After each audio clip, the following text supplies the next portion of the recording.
Dans ma vidéo sur la saga originelle, je vous avais demandé si je devais parler du film de Tim Burton de 2001 ou si je passais directement à la nouvelle trilogie qui mettait en scène le personnage de César. Vous avez été énormément nombreux déjà à vous abonner, ce qui m'a permis de devenir partenaire YouTube, alors merci beaucoup, et n'hésitez surtout pas à vous abonner ceux qui ne l'ont pas encore fait, parce que ça m'aide vraiment à faire grossir la chaîne et qui sait, peut-être qu'un jour j'arriverai à en vivre. Mais vous avez aussi été beaucoup à me dire de juste passer le remake de Burton, qui est apparemment oubliable, voire nanardesque, et de parler directement de la trilogie. Alors c'est ce qu'on va faire aujourd'hui. Salut à tous et bienvenue dans la caverne. Et dans cette vidéo, on va regarder les 3 films de ce que j'appelle la trilogie de César.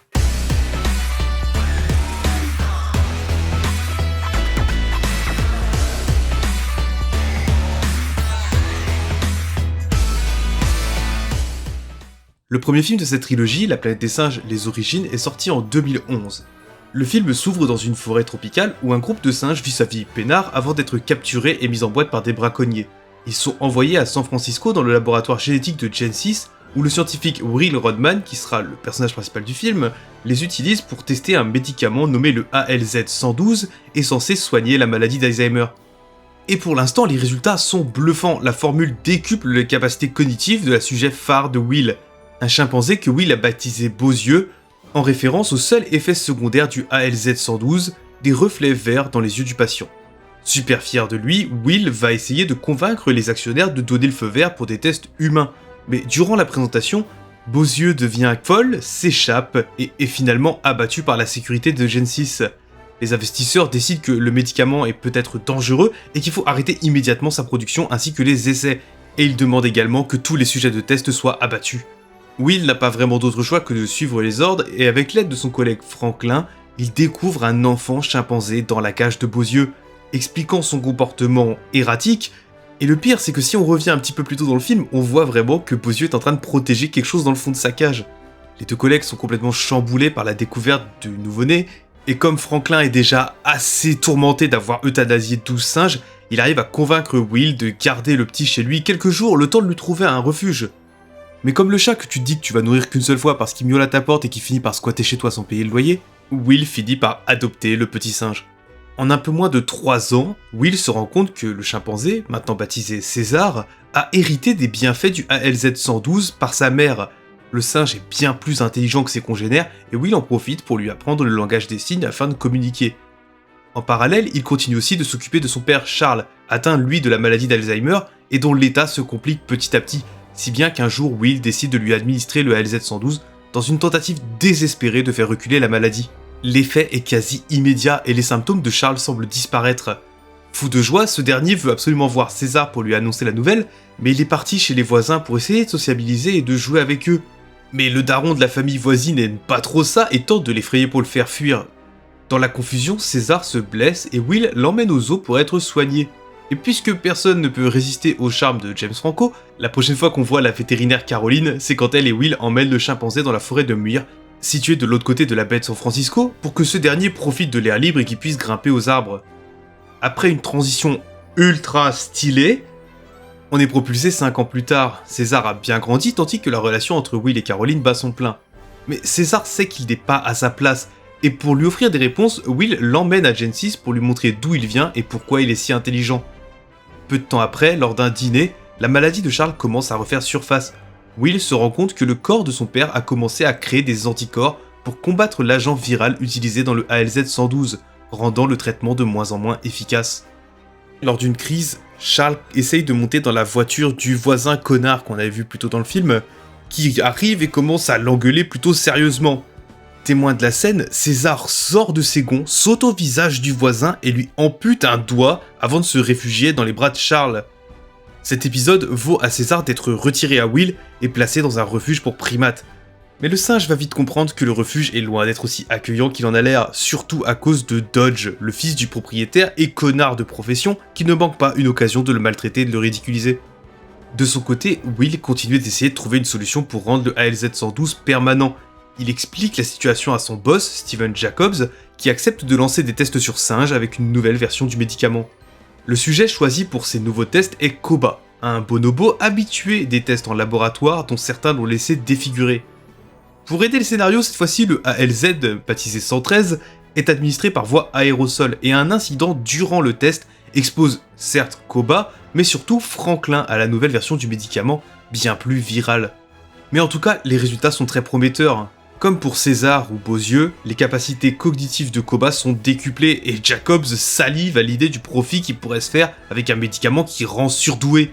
Ah, si seulement les utilisateurs de Twitter avaient accès à ce médicament.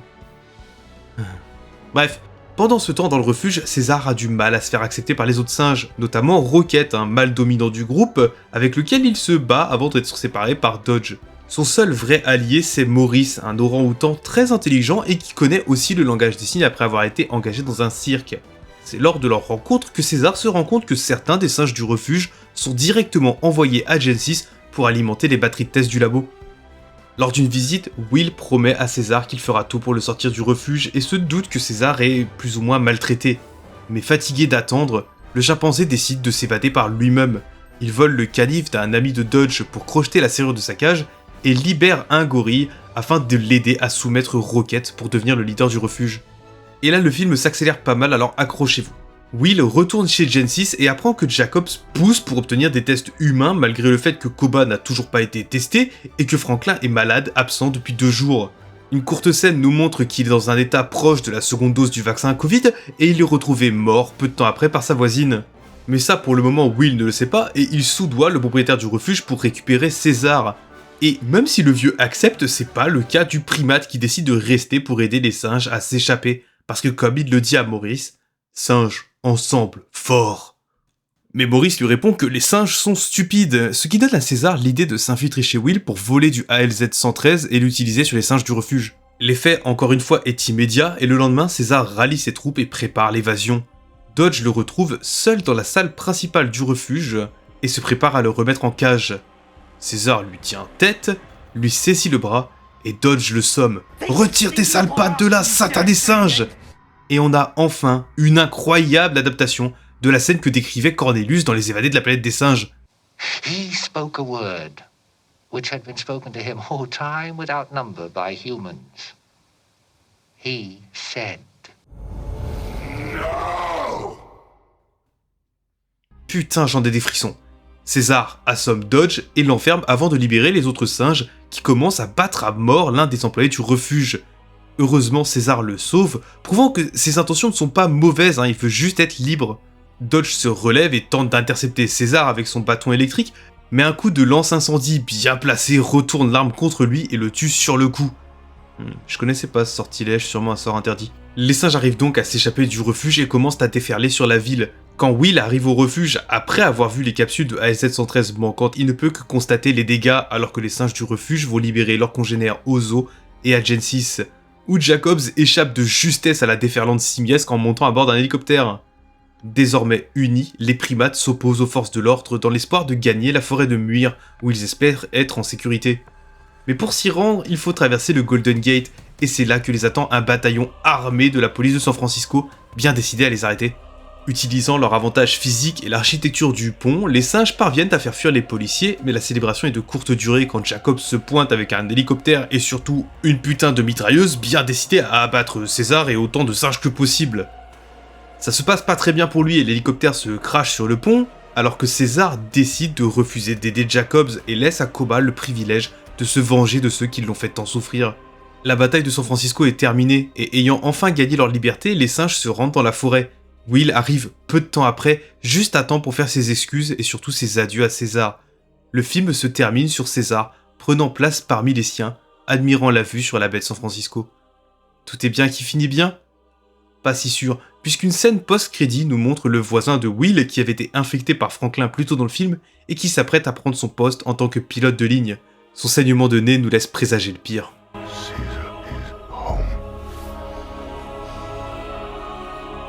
Qu'est-ce qu'il est bon ce film. Déjà, il est super bien rythmé, seulement 1h30, ce qui est plutôt en dessous des 2 heures habituelles qu'on a à Hollywood. Et surtout, c'est une très très bonne version remaniée de l'histoire de la planète des singes, tout en rendant hommage à la franchise. Le nombre de clins d'œil est hallucinant, et je suis presque sûr que j'en ai raté un, vous allez m'en pointer plein en commentaire que j'ai pas vu, mais on a le nom de Beauzieux qui est un hommage à celui que Zira avait donné à Taylor au tout début du premier film, le chimpanzé nommé Cornelia en hommage à Cornelius, des journaux qui parlent d'une mission d'astronaute perdu dans l'espace, Maurice qui porte le nom de Maurice Evans, l'acteur qui jouait Zaius dans la saga originelle, et évidemment la phrase que Dodge sort à César, qui est une exacte réplique de la phrase que Taylor prononce dans le film original. Take your stinking paw off me, you damn dirty ape! Take your stinking paws off me, you damn dirty ape! Mais cette fois-ci, les thèmes sont bien différents, avec surtout cette peur des avancées génétiques, de l'homme qui joue à Dieu et qui essaye de contrôler des forces qu'il ne comprend pas complètement. Mais aussi la chose qui a fait germer l'idée de ce film en premier lieu. En 2006, le scénariste Rick Jaffa tombe sur un article de journal expliquant que les chimpanzés domestiques finissent inévitablement par devenir dangereux et blesser leur propriétaire ou leur entourage. Et c'est ce fait qui lui donne envie d'écrire un script qui à la base est complètement original, hein, mais il s'est rendu compte que ça collerait quand même vraiment bien à un film La Planète des Singes et il va réussir à vendre le script à la Fox. Et on retrouve du coup des idées originelles de ce script, hein, dans la scène par exemple où César attaque le voisin de Will. Mais évidemment, le truc le plus impressionnant de ce film, bah c'est les singes. Putain, encore une fois, c'est dingue. Cette fois-ci, adieu les acteurs maquillés et bonjour à la performance capture. Un procédé durant lequel le jeu des acteurs est scanné et envoyé aux équipes des effets spéciaux pour être appliqué à un modèle d'image de synthèse. Et qui choisir d'autre pour le rôle titre que le maître de la discipline? Même si à la base c'est un cascadeur qui aurait dû endosser le rôle de César, le responsable des effets spéciaux Joe Letteri convainc la production d'engager Andy Serkis, que vous connaissez sûrement pour son rôle de Gollum dans la trilogie des Seigneurs des Anneaux, et qui avait déjà joué le rôle d'un singe au cinéma en incarnant le King Kong dans le film de Peter Jackson, avec déjà Joe Letteri aux effets spéciaux. Et Serkis nous offre ici une performance mémorable, tout en nuance et en charisme, avec quasiment aucune ligne de dialogue, le tout sublimé par un casting secondaire aux petits oignons, tous entraînés par Terry Notary, coach en mouvement déjà à l'œuvre sur le film de Burton, et qui entraînera les acteurs pour les 2 autres films de la trilogie. Et c'est pas pour rien que ce mec a monté l'école du singe. Regardez-moi comment il limite chaque espèce, c'est juste bluffant. J'avais été surpris par la qualité des maquillages dans les films de la saga originelle, mais là, encore une fois, je suis sur le cul. Chaque singe est incroyablement convaincant, et c'est pas rare d'oublier que chaque singe à l'écran est en fait un acteur, hein, parce que ça aurait été un petit peu hypocrite pour un film qui se veut anti-utilisation des singes et exploitation des animaux, d'utiliser des singes dans son tournage. Mais si je devais chipoter et trouver quelque chose que je n'aime pas trop dans le film, je dirais qu'on perd l'une des forces qu'avait la saga originelle. Ces dialogues. Alors, me faites pas dire ce que j'ai pas à dire, hein. Le film est incroyablement bon, c'est beau, c'est prenant, et en tant que film, c'est un solide 9 sur 10. Mais en tant que partie intégrante de l'univers de la Planète des Singes, on laisse tomber les personnages ultra intéressants des anciens films au profit d'archétypes hollywoodiens un peu plus convenus, hein. Le patron dont l'appât du gain causera la perte, le love interest qui a pas vraiment d'impact sur le scénario, le méchant presque caricatural qui est méchant juste pour être méchant, mais ces personnages ne sont finalement que secondaires face aux vraies stars du film, les singes, parce que tout ce qu'on perd en dialogue, on le retrouve en subtilité, des singes qui ne parlent pas, mais dont les scènes ne manquent pas de nous faire ressentir toutes les émotions tant leur jeu est incroyable de subtilité. Les singes, comme Rocket, dont l'arc de personnage est si bien écrit qu'il ne nécessite aucun dialogue pour comprendre son développement. Ce que la saga originelle disait en 1000 mots, ce film le dit en un geste. Et même si j'adorais regarder les anciens films et me dire « Putain, enfin un perso de cinéma qui dit exactement ce que j'aurais dit à sa place », force est de constater que la Planète des Singes des origines a bien compris où sont ses forces et ses faiblesses, et a parfaitement réussi à raconter sa propre histoire sans devenir esclave du lourd héritage qui pesait sur ses épaules. On se retrouve au final avec un film ambitieux, prenant, au scénario certes un poil prévisible et aux personnages humains pour la plupart assez convenus, mais aux personnages simiesques ultra attachants et qui nous happe dans son monde en nous faisant presque oublier qu'il y a déjà eu des films La Planète des Singes avant lui. Mais après une entrée en matière aussi forte, saluée par la critique, par les fans et au succès commercial colossal, une suite a forcément été mise en chantier pour raconter ce qui se passait après. Est-ce que cette suite réussit à être aussi bien que son prédécesseur? C'est ce qu'on va voir dans...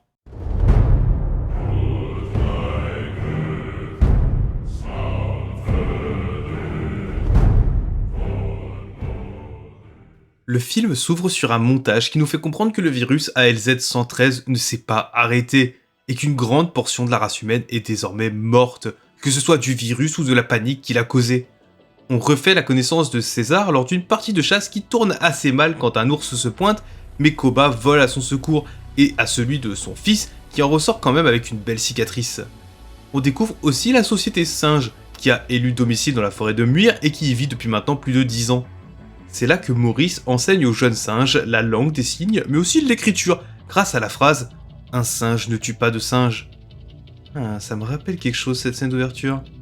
Bref, César est de retour juste à temps pour assister à la naissance de son deuxième fils, donc clairement tout va bien, mais c'est sans compter sur un groupe d'humains qui surprend Ash et Yeux Bleus, les fils respectivement de Rocket et de César, alors que ces derniers reviennent de la pêche. Paniqué, l'un des humains, Carver, tire sur Ash, ce qui alerte la colonie singe qui débarque bien énervée, mais Malcolm, le chef de l'expédition humaine, arrive à calmer la situation et repartir sain et sauf avec son groupe. Alors que César envoie Koba poursuivre les humains, on apprend qu'il s'aventure dans la forêt de Muir dans l'espoir de modifier un barrage hydroélectrique pour subvenir aux besoins d'électricité des survivants de la ville de San Francisco. De retour au camp, Koba essaye de convaincre César d'attaquer les humains le plus vite possible, avant qu'eux-mêmes ne soient pris pour cible. Mais César préfère essayer de faire la paix de peur qu'une guerre anéantisse tout ce que les singes ont pu construire. Il est suivi dans sa décision par Maurice évidemment, mais aussi par Rocket, malgré le fait que son fils se soit fait tirer dessus, ce qui montre à quel point son personnage a évolué depuis sa première apparition. Les singes se décident donc d'aller à la rencontre des humains pour réclamer d'être laissés seuls et surtout pour les intimider parce que perso moi je vois ça, je me chie dessus. Alors oui, l'opération fonctionne, mais peut-être un peu trop parce que tout le monde se liquéfie sur place chez les humains et leur leader, Dreyfus, commence à rallier ses troupes pour atteindre le barrage de force. Malcolm arrive cependant à convaincre Dreyfus de lui laisser quelques jours pour sympathiser avec les singes et aller réparer le barrage lui-même avec une équipe réduite. Il s'aventure donc avec sa femme Ellie, son fils Alexandre, quelques hommes parmi lesquels Carver, malgré son passé avec les singes, puisque son expertise est obligatoire pour réparer le barrage. Malcolm arrive à convaincre César de le laisser travailler sur son territoire pendant quelques jours, mais la seule condition est que le groupe abandonne toutes ses armes. Ils acceptent, mais cette décision n'est pas du goût de Koba, qui craint que donner de l'électricité aux hommes ne fera que les rendre plus dangereux. César, lui, reste persuadé qu'en se montrant clément quand les humains sont désespérés, il est face à la seule chance d'obtenir une paix durable. Il accompagne donc les humains jusqu'au barrage, mais se rend compte que Koba a disparu. Et même si Maurice dit qu'il est parti chasser, il est en réalité parti en repérage chez les humains pour savoir si ses craintes sont fondées. C'est là qu'il découvre la colonie humaine en train d'amasser des armes. Dreyfus accumule tout ce qu'il peut trouver pour se défendre et se prépare à attaquer le barrage si la méthode de Malcolm ne fonctionne pas. En fouillant l'armurerie pour comprendre l'ampleur de l'arsenal humain, Koba est surpris par deux gardes, mais joue les singes débiles pour les rassurer et s'enfuir. Durant les travaux sur le barrage, un effondrement enterre l'équipe humaine qui est sauvée par les singes. Malcolm remercie César, mais le fils de ce dernier découvre une arme dans les affaires de Carver, déclenchant une panique. La situation se calme, mais trahi par les humains, César leur ordonne de quitter le territoire des singes sur le champ. Mais Malcolm refuse de payer pour les conneries de Carver et part pour implorer une dernière fois le pardon de César.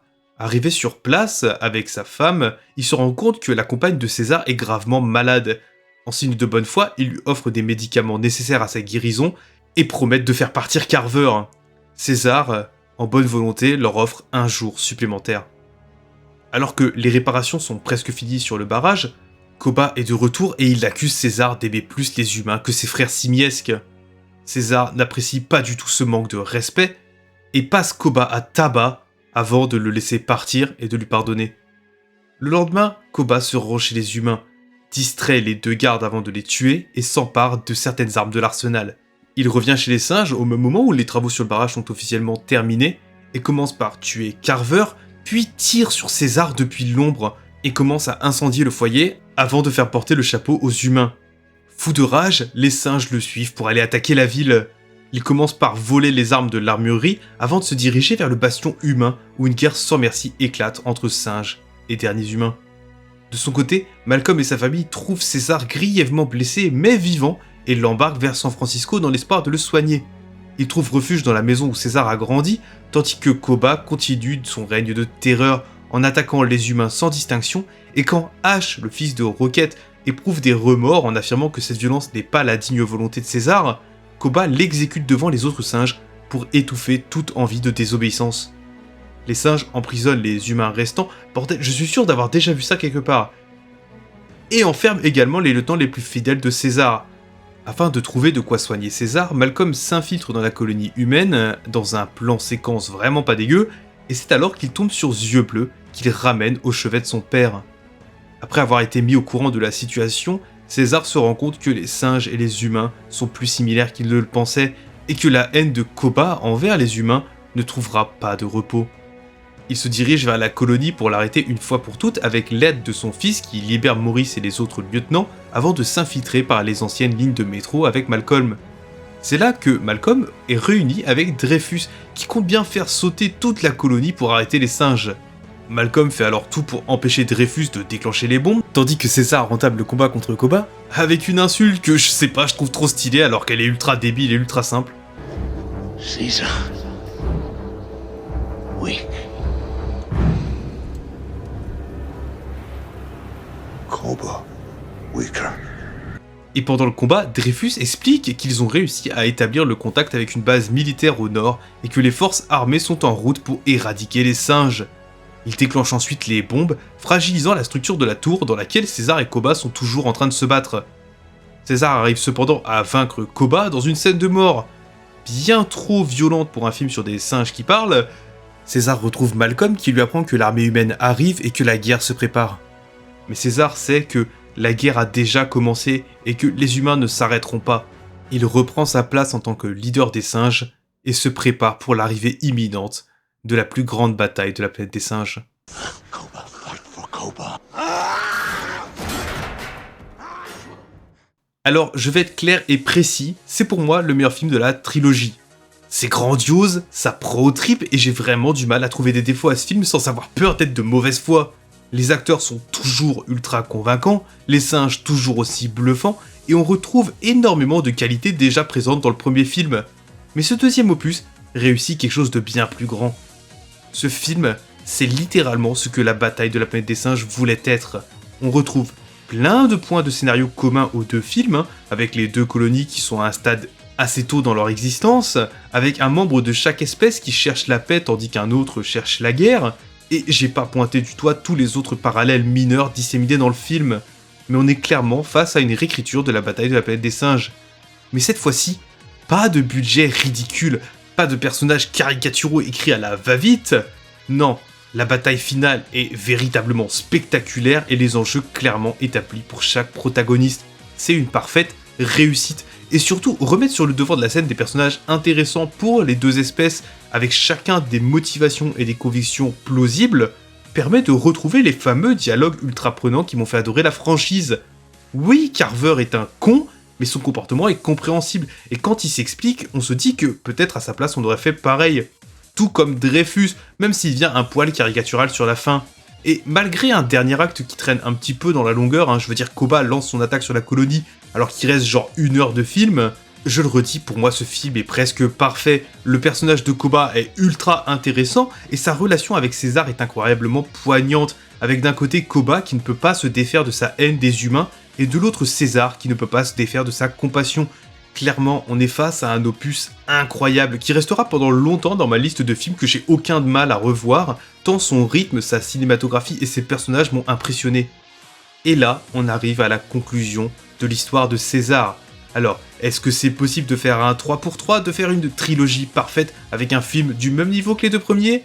C'est compliqué.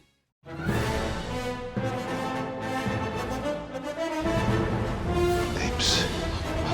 Together.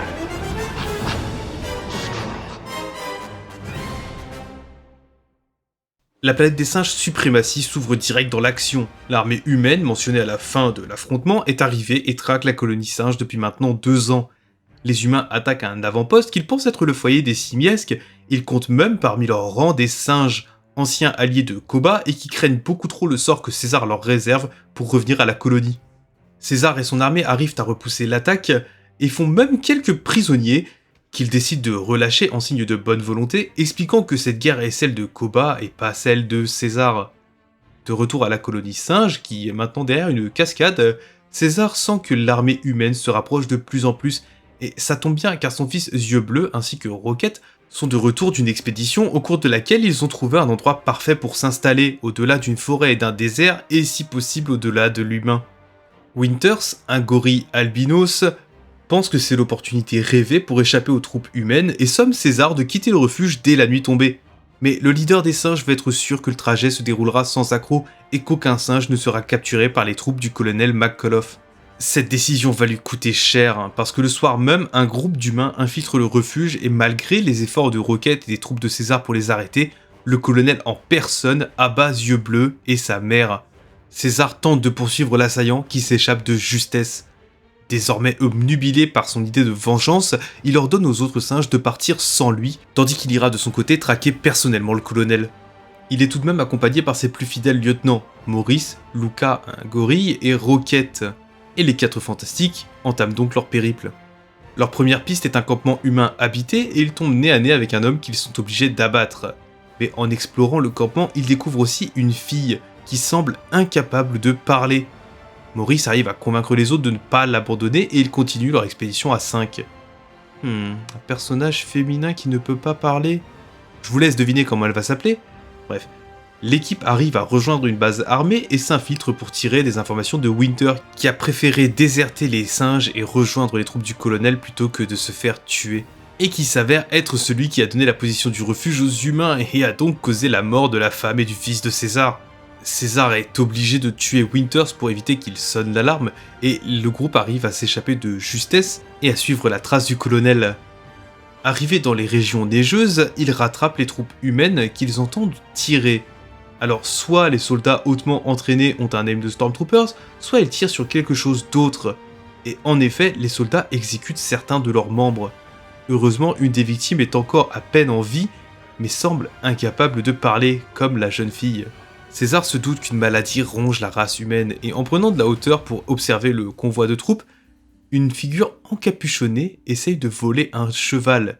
Les singes la remarquent juste à temps et la poursuivent jusqu'à un chalet abandonné où ils font la connaissance de Méchant Singe, un nom qu'il s'est donné car c'est celui que lui donnaient les humains, et qui vit seul dans les montagnes depuis des années. Méchant Singe ne connaît pas le langage des signes mais parle bien mieux la langue humaine que la plupart des sujets de César. Maurice comprend que le virus qui leur a donné leur intelligence a atteint d'autres singes, voire tous les singes de la planète. Oh tiens, il donne un petit truc à la petite qui s'appelle du coup Nova, on ne l'a pas vu finir ça. Malgré ses réticences, César arrive à convaincre Méchant Singe de leur montrer où se trouve la base humaine. Sur le chemin, Lucas, qui n'avait pour le moment été qu'un personnage de second plan, se rapproche de Nova et lui offre des fleurs. Et ce tout mignon, ça fait vraiment plaisir, un développement de personnage impromptu, c'est sûrement bon signe, et il est mort. Putain, 5 minutes, vous avez donné à un personnage du développement de personnage pour le tuer en 5 minutes, vous auriez quand même pu faire un effort. Bref. César, bien énervé d'avoir perdu l'un de ses plus fidèles lieutenants, décide d'en découdre avec les humains, mais plus il se rapproche et plus il se rend compte que quelque chose cloche avec le camp. Le colonel a capturé toute la colonie et les force à travailler à l'intérieur du camp. César apprend d'un des singes crucifiés aux abords de la base que la colonie a été capturée très peu de temps après son départ, mais à peine le temps d'en savoir plus qu'il est assommé et capturé à son tour. Après un face-à-face avec le colonel pour savoir qui a le plus de charisme entre Woody Harrelson et Andy Serkis, ils acceptent le match nul et le colonel emprisonne César avec le reste des singes avant de le mettre au travail. Le lendemain matin, les troupes humaines font leur petit rituel devant le colonel en hurlant pour leur montrer qu'ils ne sont pas malades et obligent les singes à construire un mur pour renforcer la base. Mais les conditions de travail et le fait que les singes n'ont eu ni eau ni nourriture depuis leur arrivée il y a presque une semaine ne plaît pas trop à César, qui utilise son aura légendaire de leader pour rallier les autres détenus à sa cause. C'est qui lui vaut d'être amené devant le colonel, qui exécute un orang-outan et menace de faire la même à César. La peur de perdre leur leader oblige les singes à se remettre au travail, mais César n'a pas dit son dernier mot. Le soir même, alors qu'il est mis au fer, il est amené dans la chambre du colonel. Winters avait dit à César que le colonel attendait un énorme renfort armé, mais César a compris que le reste de l'armée vient combattre le colonel et non le rejoindre, d'où son urgence pour finir le mur de renforcement. Le colonel explique que le virus ALZ-113 a muté et que de plus en plus d'humains sont atteints du nouveau variant qui, après les avoir fait saigner du nez, semble les rendre primitifs et leur enlever le don de parole. Son propre fils a été atteint de la maladie et dans un effort d'endiguer le virus, le colonel l'a personnellement abattu, lui et tous ceux qui montraient des symptômes. Sa vaillante campagne de vaccination à coups de 9 mm lui a valu d'être radié de l'armée, qui le pourchasse depuis, lui et tous les soldats qui lui sont restés fidèles. De nouveau en cage et à deux doigts de mourir de faim et de soif, César est sauvé par Nova, qui s'est infiltré dans le camp par un réseau de tunnels découvert par Maurice, et qui lui laisse sa poupée en signe d'amitié et s'enfuit avant d'être repéré. Pour sauver César, Rocket se rend également au camp et après des saluations très peu orthodoxes par le personnel du camp, est foutu en cage avec son ami et en profite pour lui apprendre l'existence des tunnels et le plan qu'il a fomenté pour s'échapper. Le plan se déroule plutôt bien et les singes arrivent à s'échapper de l'enclos juste à temps pour éviter l'assaut impressionnant de l'armée sur la base. Mais César refuse de partir. Il se rend compte que, comme Koba, il n'arrive pas à se débarrasser de sa haine et s'enfonce dans la base pour trouver le colonel. Il le trouve dans un état lamentable sur son lit et se rend compte qu'il a contracté le virus par la poupée que Nova avait laissée dans la cage de César et qu'il avait récupéré un tout petit peu plus tôt dans le film. Le colonel, bien qu'incapable de parler, fait comprendre à César qu'il ne veut pas vivre ainsi dans une scène sans aucun dialogue, juste avec les deux acteurs et leur talent pur. Mais César ne peut pas se résoudre à tuer le colonel. Par compassion peut-être qu'il a réussi à laisser passer sa vengeance, ou pour laisser le colonel souffrir de ce qui aurait pu être pour lui le pire sort possible. Je vous laisse en débattre en commentaire. Le colonel en tout cas ne peut pas accepter son sort et décide de mettre fin à ses jours. N'ayant aucune raison de rester, César tente de s'enfuir de la base alors que la bataille bat son plein. Les humains prenant même le temps d'abattre les singes innocents qui tentent de s'enfuir plutôt que de tirer sur, je sais pas moi, les 20 hélicos qui vous bombardent de missiles. C'en est trop, même pour Red, un ancien allié de Koba qui suit les humains depuis le début du film et qui décide de retourner sa veste pour protéger César alors qu'il essaye d'exploser le dépôt de carburant de la base. Red est instantanément exécuté pour sa trahison et César est également blessé par un carreau d'arbalète tiré par le soldat qui l'avait laissé vivre au tout début du film. Il arrive quand même à faire exploser la citerne, détruisant la base dans une gigantesque boule de feu et s'enfuit juste à temps pour ne pas faire partie des cendres. Mais en tentant de rejoindre les autres singes, il est repéré par l'armée humaine qui s'apprête à l'abattre. Heureusement, l'énorme explosion qui a détruit la base a également causé une titanesque avalanche qui engloutit l'armée et dont César échappe encore une fois de justesse. Il prend donc la route avec les singes, mais une fois arrivé à la terre promise, s'écroule des suites de ses blessures, laissant l'avenir des singes à Maurice et Rocket, terminant ainsi son histoire, le cœur léger et le sourire aux lèvres. L'histoire de César, le premier singe à avoir dit non. On est face ici au film que j'aime le moins de la trilogie. Alors on se calme, je vais le dire cash, c'est un putain de bon film, ok ? Dire que je l'aime moins veut juste dire que dans une trilogie qui est ultra réussie et à quasi sans faute, c'est juste celui que j'aime le moins. Alors peut-être que c'est pas pour les raisons que vous pensez, je trouve le film foncièrement pessimiste. Le virus ne va pas juste éradiquer la race humaine, mais lui enlever toute son humanité, et je trouve ça vraiment terrible. Alors, peut-être que le film me touche plus après les années Covid, mais je trouve ça vraiment cruel. Et au-delà de ça, c'est aussi toute la thématique du film qui est sombre et presque nihiliste. Cette quête de vengeance qu'entreprend César et qui est bien loin de sa compassion habituelle, le ronge tout au long du film au point de lui faire halluciner des visions de Koba et finira par causer sa perte. Avec aussi l'opposition de ces deux personnages à la vision très viscérale et extrêmement pessimiste.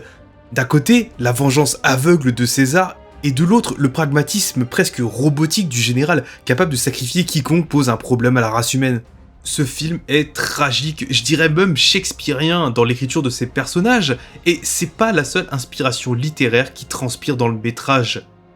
Difficile quand on voit ces singes enfermés dans un camp et forcés au travail de ne pas faire le parallèle avec des événements de la Seconde Guerre mondiale. Et même si c'est assez réducteur de comparer un film avec des singes qui parlent et l'une des plus grandes tragédies de tous les temps, force est de constater la force évocatrice des images du film. Un film qui tire aussi beaucoup de points de scénario, surtout dans son troisième acte, des événements de l'Exode, avec les esclaves d'Égypte forcés au travail, avec l'exode vers la terre promise, et avec la mer Rouge qui s'ouvre et se referme pour engloutir les troupes de l'oppresseur. Mais en fait, c'est pas si étonnant que ça que ce film puise autant dans les textes sacrés, parce que c'est le film où César est crucifié, maltraité, mais qu'il survit à l'adversité et s'élève au rang de légende, clôturant ainsi un arc de personnages extrêmement bien écrit et qui hisse cette série de films au rang d'une de mes trilogies de cinéma préférées. C'est dingue, il y a un mois, j'avais jamais vu un film La Planète des Singes et maintenant je suis devenu un expert sur la franchise. Faut vraiment que je trouve un moment pour aller voir le nouveau film au cinéma. Et en plus, il paraît qu'il est vraiment cool, alors honnêtement, si c'est du même niveau que n'importe quel film de cette trilogie, je vois vraiment pas pourquoi je me priverais d'une aussi bonne expérience. Et en plus, les producteurs ont annoncé qu'il reste encore 5 films dans cette nouvelle saga La Planète des Singes. Alors franchement, donnez-moi tout ça, j'ai vraiment envie de voir ce qu'ils vont faire avec les films. Et en attendant, je pourrais toujours me remettre la trilogie de César ou même les films originaux, qui ont certes plein de défauts pour des films qui sont en tout assez hétérogènes, mais qui forment quand même l'une des sagas les plus légendaires de l'histoire du cinéma. Merci à tous de m'avoir écouté, j'espère que cette vidéo vous a plu, je sais que vous étiez beaucoup à l'attendre, je veux dire 20 000 vues, j'ai jamais fait ça. Et encore une fois, merci à tous ceux qui se sont abonnés, grâce à vous, YouTube me ramène enfin des très maigres revenus, mais en tout cas, il y a une chance que je puisse un jour en vivre. Alors, que dire si ce n'est, n'arrêtez pas de vous abonner et continuez de me donner tous vos commentaires, je les lis tous, même ceux qui sont un peu plus bizarres que d'autres, et je respecte toutes vos opinions, j'ai juste pas le temps de répondre à tout. Pour ma part, là, je continue d'essayer de produire une vidéo toutes les semaines / toutes les 2 semaines, et je pars sur la production de mon prochain épisode de Creusons, c'est-à-dire des vidéos plus longues dans lesquelles je parle pas juste d'un film ou d'une série, ou d'un jeu, mais je parle plus d'un sujet en général. Et là, je me suis dit, j'adore le cinéma d'horreur, mais j'aime pas avoir peur. Alors pourquoi pas faire une vidéo pour montrer aux gens qui n'aiment pas le cinéma d'horreur tout ce que le cinéma d'horreur peut apporter à une personne et a apporté au cinéma en général. Si ça vous plaît, n'hésitez pas à me le dire en commentaire et à me donner des idées de films que je pourrais traiter dans cette grosse vidéo qui fera quand même, je dirais 40 minutes, un peu comme celle-là. Bon, celle-là je traite 3 films donc c'est différent. En tout cas, de mon côté, je vais continuer d'essayer de me défoncer pour essayer de vous apporter à chaque fois des vidéos de meilleure qualité. Alors sur ce, je vous laisse et je retourne fouiller ma caverne.